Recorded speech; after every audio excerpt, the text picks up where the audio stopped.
Assalamualaikum warahmatullahi wabarakatuh. Hari ini kita bertemu lagi dalam mata pelajaran fikih. Silahkan siapkan kitabnya, siapkan buku catatan. Buka halaman 5, Fasal An-Niyatu. Kita akan membahas tentang niat. Oke, dengarkan bacaan ibu. Nanti kalian bisa tirukan cara membacanya untuk penilaian. Bismillahirrahmanirrahim. Faslun ay hadza faslun utawi ikilah fasal. An-niyatu utawi kang aran niat, qasdu syai'i iku nejo suwiji-wiji. Muqtarinan kelawan den barengaken bi fi'lihi kelawan agawe suwiji-suwiji, wa mahalluha utawi panggonane niat al-qalbu iku ana ati. Wa talaffudu utawi nglafalaken biha ing niat sunnatun iku sunnah. Wa waqtuha utawi waktune niat inda ghusli awali juz'in iku nalika masuwi kawitane juz minal wajhi saking rai.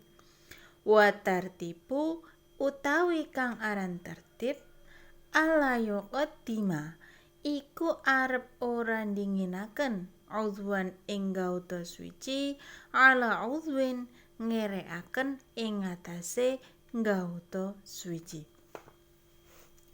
Masuk pada arti faslun an-niyatu, fasal tentang niat. An-niyatu qasdu syai'in muqtarinan bi fi'lihi. Niat adalah menyengaja sesuatu bersamaan dengan melakukan pekerjaan. Wa mahalluha al-qalbu. Tempat niat itu ada di dalam hati. Wa talaffudu biha sunnatun. Melafalkan niat itu hukumnya sunnah. Wa waktuha inda ghusli awali juz'in minal wajhi. Waktu niat adalah ketika membasuh permulaan dari bagian wajah. Wa tartibu alla yuqaddima udwan ala udwin. Tertib adalah tidak mendahulukan sesuatu anggota atas anggota yang lain. Masuk pada penjelasan. Niat adalah menyengaja sesuatu bersamaan dengan melakukan pekerjaan. Maksudnya adalah ketika melakukan suatu pekerjaan maka di dalam hati harus ada niat. Seperti ketika berwudu, ketika sholat, maka harus ada niat yang bersamaan dilakukan dengan permulaan melakukan pekerjaan tersebut. Seperti sholat, niat dilakukan ketika takbiratul ihram. Seperti wudu, niat dilakukan ketika membasuh wajah. Tempatnya niat itu ada di dalam hati.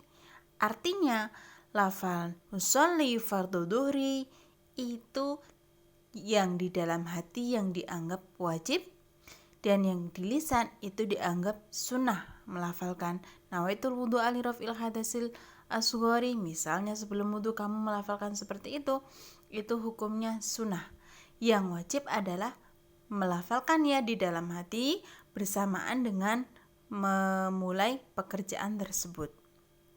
Misalnya kamu wudu, ketika hendak membasuh wajah maka silahkan mulai niat dalam hati nawaitul wudu'a bersamaan dengan mengguyurkan air ke wajah. Seperti yang Ibu jelaskan kemarin. Waktu niat bisa ketika takbiratul ihram.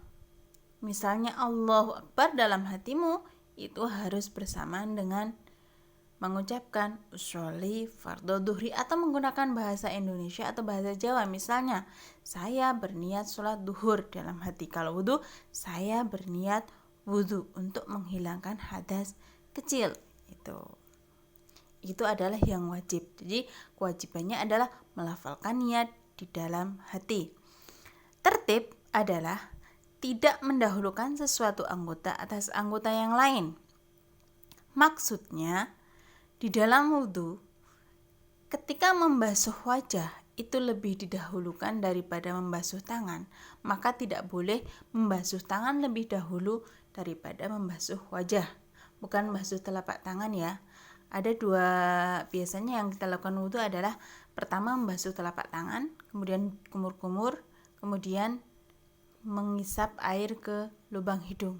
Nah, yang wajib itu adalah ketika membasuh wajah, kemudian membasuh tangan sampai siku, mengusap kepala, kemudian mencuci kaki sampai mata kaki. Nah, misalnya kamu hendak sekalian wajah, sekalian mengusap sebagian kepala, maka yang seperti itu tidak boleh, maka harus sesuai urutan. Membasuh wajah, membasuh tangan, baru mengusap sebagian kepala. Tidak boleh membasuh kaki dulu, baru membasuh wajah, atau mengusap kepala dulu, baru membasuh wajah, tidak boleh. Itu namanya tertib. Wudhu yang tertib itu wajib. Begitu juga dengan sholat. Sampai di sini, silahkan tinggalkan pesan di kolom komentar. Ibu akhiri, Assalamualaikum warahmatullahi wabarakatuh.